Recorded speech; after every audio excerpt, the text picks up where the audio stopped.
as we're discussing these horror things, we keep coming up with more awesome movies, right? We had mentioned obviously Predator, right?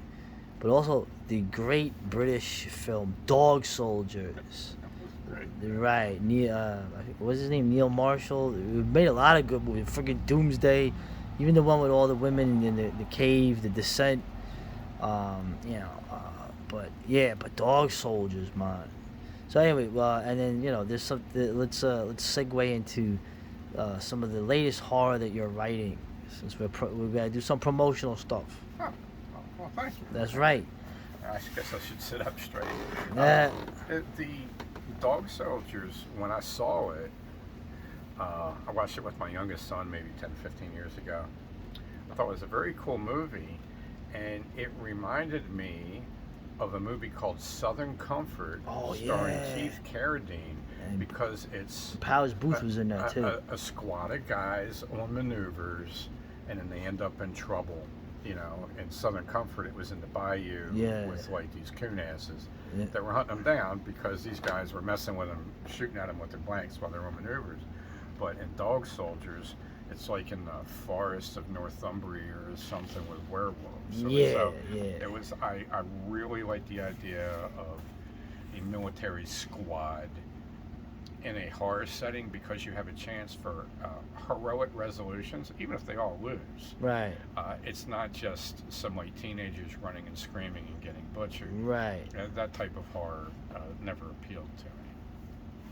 Right. They're freaking Dog Soldiers, and obviously Predator is another example of that. It's funny too. Like you have what is it? Was it the Queen of the Black Coast, the Black Pirates?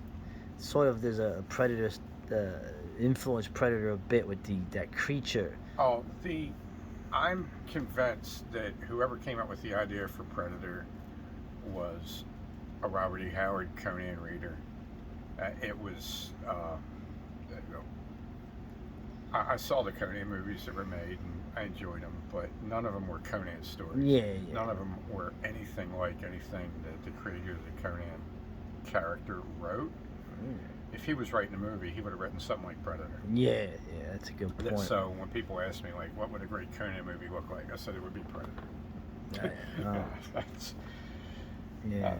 That's pretty much it. And the idea that a military person, and usually there were 3 or 4, I think it was more. The Black Stranger was one. A military expedition is being haunted by this predatory sorcerer, the Queen of the Black Coast. A military expedition ends up finding a lost city, and then there's some ancient horror there. Yeah.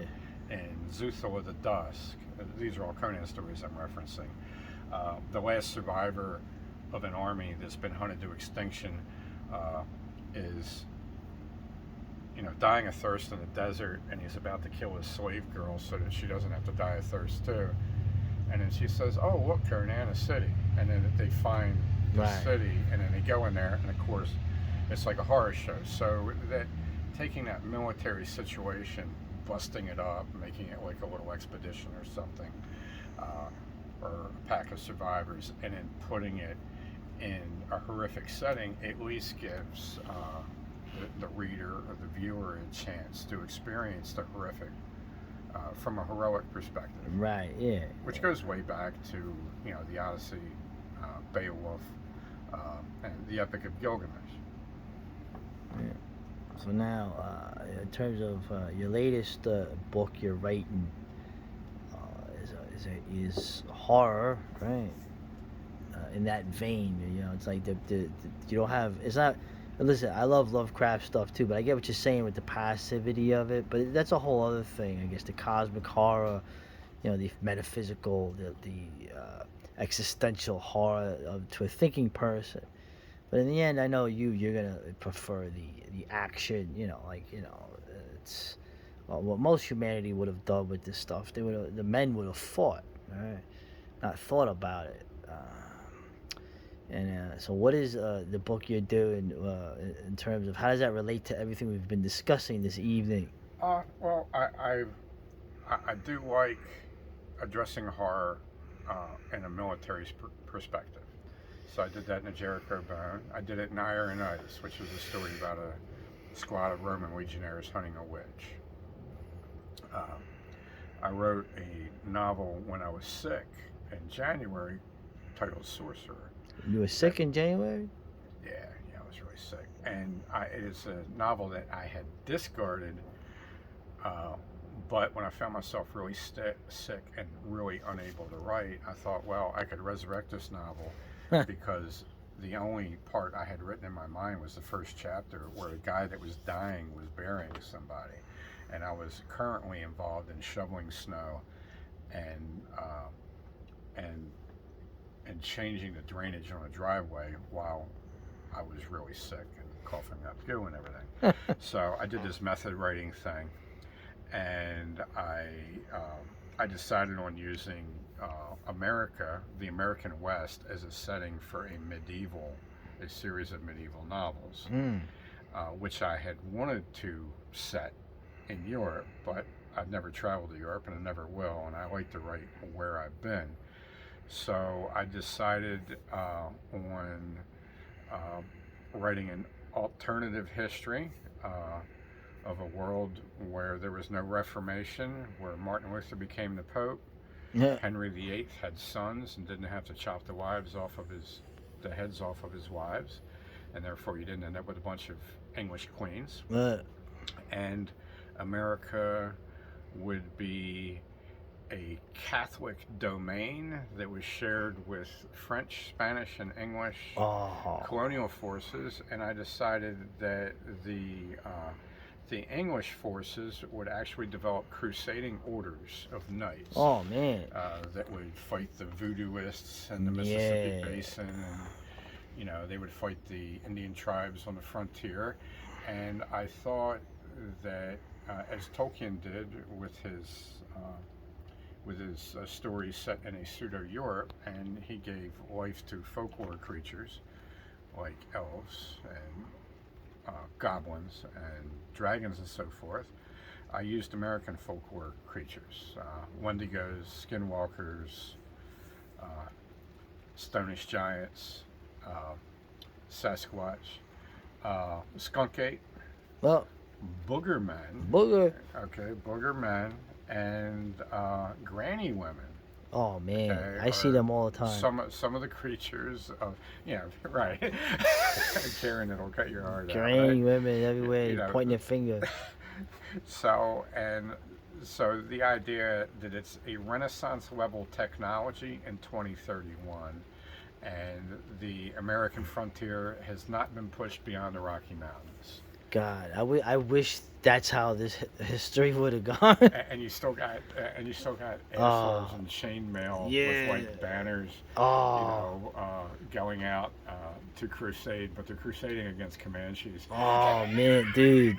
I wish things would have been like that. Although if we had, we wouldn't have this camera on this phone device. Right. No, there's no. Well, one of the changes I had to make was Sir Isaac Newton wrote mostly esoteric theology. Yeah, no, I know he was. Yeah, So he his was. treatise on the physical universe, on physics, in this reality, one of the 6 things that I had to have happen to make like a Catholic 21st century uh, was to have Isaac Newton hide his work on physics and instead do his own English translation of the Bible. Oh wow. And if Henry VIII had been able to have sons instead of daughters, he would not have had to separate the Anglican Church from the Roman Church. Right. And Martin Luther King was a power player. Martin Luther King. Martin Luther. Oh. Martin Luther King maybe was a power player too. No, man. Martin Luther was a power player. The Prince of Mainz was his sponsor. He had very high-powered sponsors. Other men like him who were rebelling against the Catholic Church along class lines they were just butchered. They were killed. But Martin Luther had his sponsors, so he was somebody that would have been amenable to a deal. So I think he would have accepted the position of Pope if he would have been allowed to make some changes. Wow, look at this. And the Turks don't take Constantinople. If the Turks don't take Constantinople, then the Russians are going to be all over the Pacific Northwest. Yeah, pretty much. Yeah. Because they were anyhow. Yeah. Okay. Alaska, America bought Alaska from the Russians, in case anyone didn't know this. Well, I actually bought Alaska from the Russians. Oh, It was one of the side deals I did when I was using my bicycle time machine nice. to go back in time and rape all of Wade Hampton's. Oh, yeah, whoa, female okay, come staff. on, bro. All right, But, you know, sorry, some guy named Jamal thought he was just stealing a bike. It was Oh, my time machine. toxic masculinity. So- Sorry. We don't play. Let me tell you something, buddy. We don't do that toxic masculinity stuff on this channel. Anyway, the rain's coming down. I Okay. disguised the time machine as a carpet bag, but I made it a bicycle. I Eh. was living in Baltimore. Oh, my. All right, I so don't know that. where Jamal ended up. Oh, Jamal, he's a good man. He was going to nursing school in the fall. All right, that's it for the. That's it. Ranger. The title of the novel is Ranger. Ranger. It'll start posting on my site in September. That's right. Check it out. Be there. Okay.